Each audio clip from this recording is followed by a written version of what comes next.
ये कौन से विद्युत धारा की एसआई इकाई है, ठीक है। कौन जो है विद्युत धारा की एसआई इकाई है, यहाँ पे ऑप्शन दिया गया है न्यूटन, दूरी, कूलम्ब या एम्पियर, ठीक है।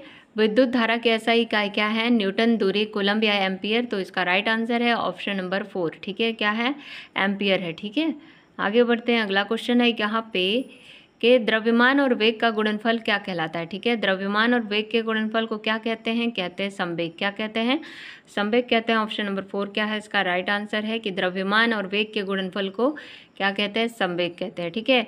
संवेग को किससे रिप्रेजेंट किया जाता है, P से, और द्रव्यमान और वेग के द्रव्यमान को किससे इंडिकेट किया जाता है, M से, और वेग को किससे इंडिकेट किया जाता है, V से, ठीक है। ये आपको ध्यान रखना है।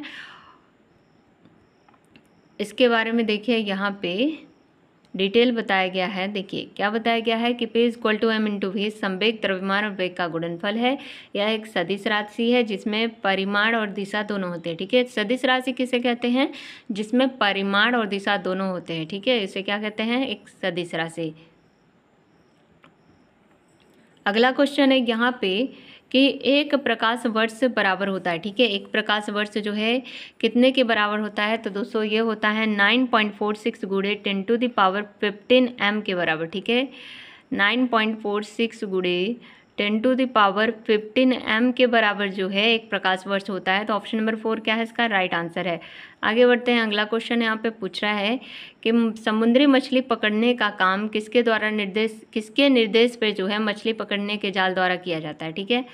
मछली पकड़ने के जाल द्वारा जो है समुद्री मछली पकड़ने का काम किया जाता है, लेकिन मछली पकड़ने के लिए निर्देश जो है किसके द्वारा दिया जाता है, तो ये निर्देश दिया जाता है इको साउंडर्स और सैटेलाइट्स के द्वारा। किसके द्वारा, एक इको साउंडर्स और सैटेलाइट के द्वारा जो है समुद्री मछली पकड़ने का काम, इस प्रकार का निर्देश जो है दिया जाता है। तो ऑप्शन नंबर 4 क्या है, इसका राइट आंसर है। आगे बढ़ते हैं, अगला क्वेश्चन है यहाँ पे पूछ रहा है कि केल्विन पैमाने पर बर्फ का गलनांक होता है, ठीक है। केल्विन पैमाने पे जो है बर्फ का गलनांक कितना होता है, तो यहाँ पे आपके सामने ऑप्शन दिया गया है 273 केल्विन, 173 केल्विन, 100 केल्विन या 0 केल्विन।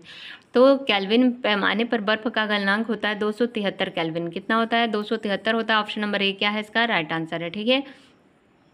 आगे बढ़ते हैं, 0 डिग्री सेल्सियस = 273 केल्विन होता है, ये आपको ध्यान रखना है, ठीक है। 0 डिग्री सेल्सियस = कितना केल्विन होता है, 273 केल्विन। आगे बढ़ते हैं, अगला क्वेश्चन है यहाँ पे कि वजन एक डैश मात्रा है, ठीक है। वजन एक कैसा मात्रा है दोस्तों, तो ये है सदिश मात्रा। कैसा है, सदिश मात्रा है। तो ऑप्शन नंबर 3 क्या है, इसका राइट आंसर है। और सदिश किसे कहा जाता है, जिसमें परिमाण और दिशा दोनों होती है, ठीक है। आगे बढ़ते हैं, अगला क्वेश्चन है यहाँ पे कि वायु वेग मापी से दिए गए विकल्पों में से क्या मापा जाता है, ठीक है। वायु वेग मापी से जो है दिए गए विकल्पों में से क्या मापा जाता है, हवा का द्रव्यमान, तापमान, हवा की गति या वेग, ठीक है। तो वायु वेग मापी से जो है हवा की गति मापी जाती है। क्या मापी जाती है, हवा की गति। तो ऑप्शन नंबर 3 क्या है, इसका राइट आंसर है। आगे बढ़ते हैं, अगला क्वेश्चन है यहाँ पे निम्नलिखित में से, ठीक है, क्या पूछ रहा है कि निम्नलिखित में से किसे कैथोड रे ऑसिलोस्कोप CRO द्वारा नहीं मापा जा सकता, ठीक है। निम्नलिखित में से किसे जो है कैथोड रे ऑसिलोस्कोप CRO द्वारा नहीं मापा जा सकता। ऑप्शन दिया गया है चरण अंतर, पल्स चौड़ाई, आवृत्ति या शक्ति, ठीक है। तो शक्ति को जो है CRO द्वारा नहीं मापा जा सकता, ठीक है। आगे बढ़ते हैं, अगला क्वेश्चन है यहाँ पे कि यंग मापांक एक प्रकार का होता है, ठीक है। यंग मापांक जो है एक प्रकार का क्या होता है। ऑप्शन दिए गए हैं प्लास्टिक मापांक, विंघम मापांक, छद्म मापांक या लोचदार मापांक। तो ये होता है लोचदार मापांक। क्या होता है, लोचदार मापांक होता है। ऑप्शन नंबर 4 क्या है, इसका राइट आंसर है, ठीक है। यंग मापांक क्या होता है, लोचदार मापांक होता है। यहाँ पे क्वेश्चन दिया गया है कि SI इकाई में 1 रोएंटजेन का मान क्या है, ठीक है। SI इकाई में 1 रोएंटजेन का मान क्या है।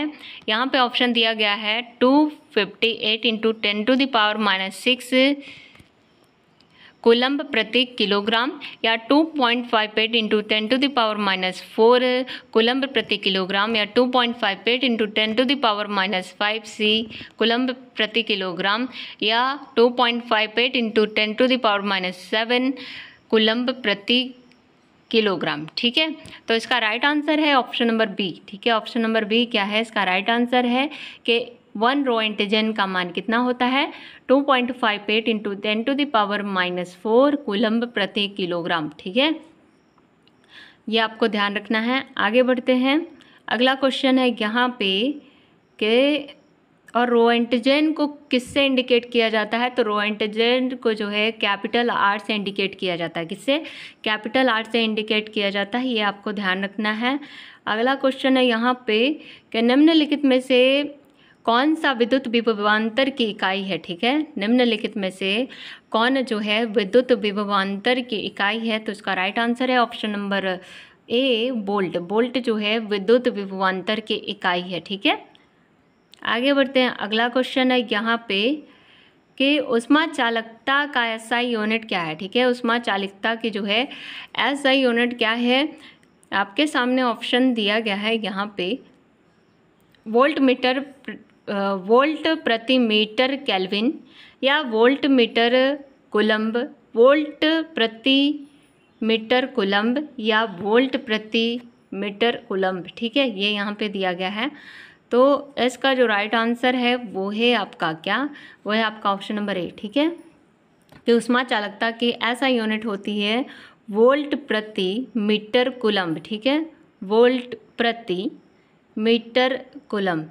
जब कोई भी इकाई या कोई भी यूनिट के ऊपर जो है -1 है तो ये आपको ध्यान रखना है, ये प्रति का चिन्ह है। ठीक है, मतलब ये हमेशा क्या होगा, ये हमेशा जो है नीचे लिखाएगा। ठीक है, कभी भी जो है इसको इंडिकेट आप करोगे तो हर वाले पोर्शन में जो है ऐसे लिखा जाएगा। ठीक है, आगे बढ़ते हैं। अगला क्वेश्चन यहाँ पे पूछ रहा है कि निम्नलिखित में से कौन सा कार्य की गणना करने का सूत्र है। ठीक है, कार्य की गणना करने का सूत्र कौन सा है, यहाँ पे दिया गया है कार्य इक्वल टू बल प्रति दूरी, फिर कार्य इक्वल टू बल गुणे दूरी, कार्य बराबर दूरी प्रति समय या कार्य बराबर बल गुणे समय। ठीक है, तो कार्य का जो है गणना करने का सूत्र होता है वो है आपका कार्य बराबर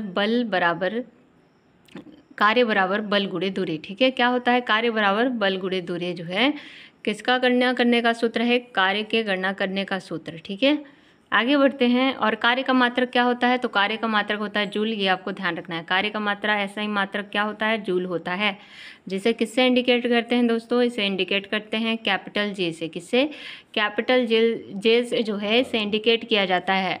आगे बढ़ते हैं। अगला क्वेश्चन है यहाँ पे कि विद्युत धारा की इकाई क्या है, क्या पूछ रहा है कि विद्युत धारा की इकाई क्या है, ऑप्शन दिया गया है वोल्ट, जूल, एम्पियर या ओम। ठीक है, तो विद्युत धारा की इकाई है एम्पियर। क्या होती है, एम्पियर होती है, तो ऑप्शन नंबर 3 क्या है, इसका राइट आंसर है। ठीक है, विद्युत धारा की इकाई क्या होती है, एम्पियर होती है। आगे बढ़ते हैं। अगला क्वेश्चन है यहाँ पे कि विभवांतर को मापने के लिए उपयोग किए जाने वाले उपकरण का नाम क्या है। ठीक है, विभवांतर को मापने के लिए उपयोग किए जाने वाले उपकरण का नाम क्या है, तो वो है आपका वोल्ट मीटर। क्या है, वोल्ट मीटर है, तो ऑप्शन नंबर बी क्या है, इसका राइट आंसर है। ठीक है, विभवांतर को मापने के लिए जो है जिस उपकरण का यूज़ किया जाता है उसका नाम क्या है, वोल्ट मीटर है। आगे बढ़ते हैं। अगला क्वेश्चन यहाँ पे पूछ रहा है कि निम्न में से कौन से बल की इकाई है। ठीक है, निम्नलिखित में से कौन बल की इकाई है, यहाँ पे दिया गया है न्यूटन, वाट, जूल या एम्पियर। ठीक है, तो इसका राइट आंसर है option number A Newton. Newton जो है बल की क्या है दोस्तों, इकाई है, ये आपको ध्यान रखना है। बल को किससे इंडिकेट किया जाता है, कैपिटल एफ से। ठीक है, किसे, कैपिटल एफ से जो है इंडिकेट किया जाता है किसे, बल को। ठीक है, आगे बढ़ते हैं। अगला क्वेश्चन है यहाँ पे पूछ रहा है कि प्रकाश वर्ष निम्नलिखित में से किस मात्रक का प्रतिनिधित्व करता है। ठीक है, प्रकाश वर्ष जो है निम्नलिखित में से किस मात्रक का प्रतिनिधित्व करता है, तो ये करता है दूरी का। ठीक है, किसका प्रतिनिधित्व करता है, दूरी का, तो ऑप्शन नंबर बी क्या है, इसका राइट आंसर है। ठीक है, प्रकाश वर्ष से क्या मापा जाता है, दूरी मापा जाता है। अगला क्वेश्चन है यहाँ पे कि निम्नलिखित में से कौन सा उपकरण तापमान मापने के लिए प्रयोग किया जाता है। ठीक है, कौन से उपकरण का यूज़ जो है तापमान मापने के लिए किया जाता है, ऑप्शन दिया गया है यहाँ पे कि हाइग्रोमीटर, थर्मामीटर, एनीमोमीटर या बैरोमीटर। ठीक है, तो इसका राइट आंसर है option number B thermometer. Thermometer जो है इसका यूज़ किया जाता है तापमान मापने के लिए। ठीक है, तो ऑप्शन नंबर बी इसका राइट आंसर है। तो दोस्तों यहाँ पे जो है मैंने आपको टोटल 20 क्वेश्चंस कराए। कितने, 20 क्वेश्चंस कराए हैं। आगे के क्वेश्चंस जो है मैं नेक्स्ट वीडियो में कराऊंगी। तब तक के लिए बाय बाय।